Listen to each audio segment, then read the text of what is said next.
El gran reto que tenemos es precisamente la adaptación una vez pasemos esta crisis, como lo planteaba la alcaldesa. Yo les confieso que en las primeras versiones del plan de desarrollo también sentí frustración por ver algunas metas no tan ambiciosas como hubiese querido, pero entendiendo el contexto en el que estamos ahorita, entendiendo que estamos pasando por un momento que va a dificultar absolutamente todo, considero que las metas que tiene este plan de desarrollo son muy aterrizadas y aún así son audaces. Por ejemplo, estimar que vamos a tener un desempleo cerca del 20% y tener la meta de reducirlo de nuevo al 10% en 4 años es una muestra de ese interés real por trabajar de manera audaz por unas metas que se puedan cumplir, pero que a la vez no sean tan fáciles como algunos colegas así lo han planteado. Y esta crisis sin duda es una oportunidad para repensar nuestro modelo productivo, comercial y de consumo. Esta crisis debe ser un momento para replantear nuestro modelo socioeconómico y hacer un cambio de paradigma. Ya lo he dicho en diferentes escenarios, no podemos seguir dependiendo de nuestros recursos naturales, sino empezar a invertir en ese talento humano que tenemos como sociedad.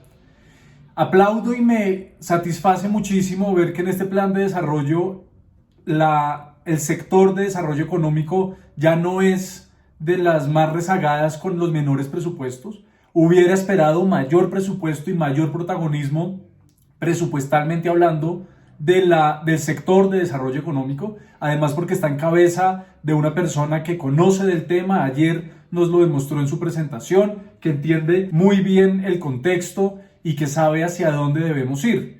Me hubiera gustado encontrar un sector con un presupuesto más grueso para poder liderar esta transformación, pero aplaudo, insisto, en que hay un artículo, el 28, dedicado exclusivamente a esa reactivación económica. Y debemos ser capaces de transitar de la atención a la emergencia a la generación de los entornos de recuperación en el mediano y largo plazo. Lo primero, y ya lo decían algunos concejales y concejalas, es pasar de la asistencia social a la empleabilidad. Los trabajadores de la economía informal necesitan opciones de empleabilidad. Debemos tener esa mesa institucional con los vendedores informales y cumplir con ese compromiso que está en el pacto que hizo en campaña la entonces candidata Claudia López. ¿Cómo vamos a generar los ingresos en un contexto que desincentiva las aglomeraciones públicas? Creo que quizá ese puede ser el reto más grande. Luego la segunda pregunta es si hay una bolsa de empleo público o es una articulación con el sector privado. No tenemos muy claro cómo estas metas de colocar laboralmente a 70,000 mujeres o a 50,000 ninis o 80,000 personas en empleos verdes se va a llevar a cabo, si es 100% a través del sector público o si también es con el sector privado. Lo tercero es una transición económica de las vocaciones productivas y locales. Mantener las condiciones económicas de la ciudad antes de la crisis es la meta grande. Eso requiere sin duda el esfuerzo público-privado para identificar esas nuevas perspectivas. En eso la secretaria tiene experiencia. Sin embargo, no es claro cómo va a ser la vocación o cuál es la vocación productiva de cada localidad y territorializar esas vocaciones para entender las ventajas comparativas y diversificar de esta manera la matriz económica industrial. No encontramos en esto la industria, y aquí recuerden tendrá mucha influencia esa discusión del plan de ordenamiento territorial. El COVID nos cogió con una injusticia espacial, ya lo he presentado en otros debates de control político. Hay una industria local subestimada, en esto Manuel Sarmiento ha hecho mucho énfasis tanto en esta como en el periodo pasado. Arte, cultura y deporte sin recursos, sin entender la importancia que debe tener como un potencial de desarrollo económico, y las MIPYMES en la informalidad son el motor de ese desarrollo. ¿Qué nos tocó hacer? Pasar de lo presencial a lo virtual, desarrollar el sistema solidario y salir a comprar en la esquina. Vamos a volver a lo mismo, nos vamos a reinventar. Debemos apostarle a la economía circular, a la economía naranja, a la vocación productiva local y sobre todo volcarse a lo digital. Hay unas lecciones de esta crisis y es la apuesta asistencial al corto plazo. Sin embargo, insisto en tener esa visión económica de la ciudad, unas decisiones e incentivos públicos y fortalecer la asociatividad y la economía circular. Unas propuestas muy claras, muy concretas. La primera, tiene que ver con ese proyecto de ley que viene sacando adelante el representante a la Cámara, Mauricio Toro. El pago a plazos justos.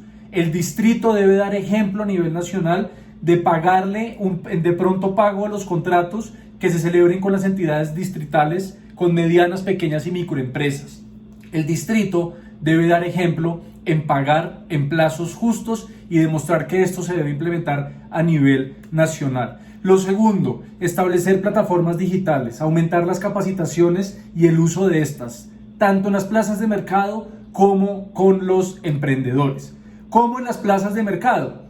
Pues que sea un canal de comunicación mucho más directa con las 19 plazas, que los vecinos y vecinas a las diferentes plazas puedan contactar a sus vendedores a través de las plataformas digitales, darles una mano a los comerciantes de las plazas para que puedan mostrar allí sus productos, empezar a utilizar mucho más estas herramientas que nos está tocando utilizar por la pandemia, pero en función del desarrollo económico dentro de las plazas mismas. Y con los emprendedores, también una plataforma online que permita acercar a emprendedores que quieran empezar un emprendimiento a posibles inversionistas.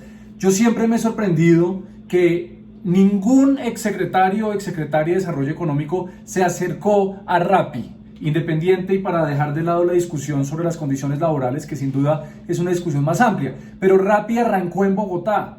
Fue una empresa que se consolidó de servicios a través de plataformas digitales en Bogotá y nunca hubo un acercamiento con el distrito para ver cómo se podía articular con mercados locales, cómo podrían encadenar otros productos de la cadena productiva.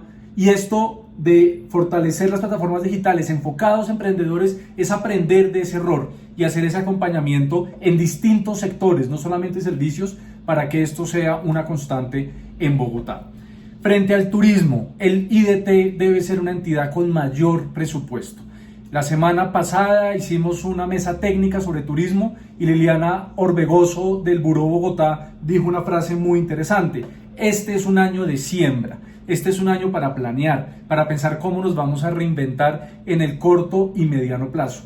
Bogotá debe desarrollar campañas de fomento al turismo inicialmente para la población local, ir a mostrar cuáles son los diferentes lugares, hitos, zonas especiales de la ciudad, de la Bogotá rural, de la Bogotá urbana, del casco histórico, de los diferentes miradores para ese público bogotano. Este instituto debe en el corto plazo hacer todo un énfasis para atraer el turismo de Bogotá para Bogotá y en el mediano plazo, como lo decía el concejal Baena, para el mercado nacional. Bogotá en 10 años debe convertirse en la capital del turismo latinoamericano, la puerta de entrada a esa historia nuestra como país, a esos lugares fantásticos que tenemos en los diferentes departamentos de Colombia, seguir atrayendo ese público y mantenerlo. Una de las cifras que más nos impactó es que hubo un decrecimiento del 4.4% del turismo nacional en 2019. Esto debe ser el foco para que este año de siembra, de planeación, de cambio de enfoque en cuál es la Bogotá que estamos promoviendo sea inicialmente, insisto, para los habitantes de Bogotá. Y finalmente, apostarle de frente a la construcción de la sede de la Filarmónica de Bogotá. 55 años vamos a cumplir con unos resultados envidiables para muchísimas ciudades y no tenemos un hito arquitectónico que debe ser desarrollado por arquitectos y arquitectas bogotanas, que se conviertan en un centro de destino turístico, además de todos los servicios culturales que allí se ofrecerían. Ya lo dijo el director de la Filarmónica, de la Orquesta Filarmónica de Bogotá, si es por vía APP no hay ningún problema. Yo sí considero que en esos servicios concretos que le dejan un beneficio a la ciudad podemos apostarle el trabajo público-privado. Y también coincido que deba ser en ese triángulo cultural y deportivo que es el Campín, que si lo miramos a una escala más amplia podríamos aumentar ese triángulo con el Parque Simón Bolívar, el Complejo Deportivo El Salitre y la Universidad Nacional con sus equipamientos deportivos y equipamientos culturales. Debemos empezar a tejer esa ciudad que se ha construido de manera fragmentada durante estos siglos.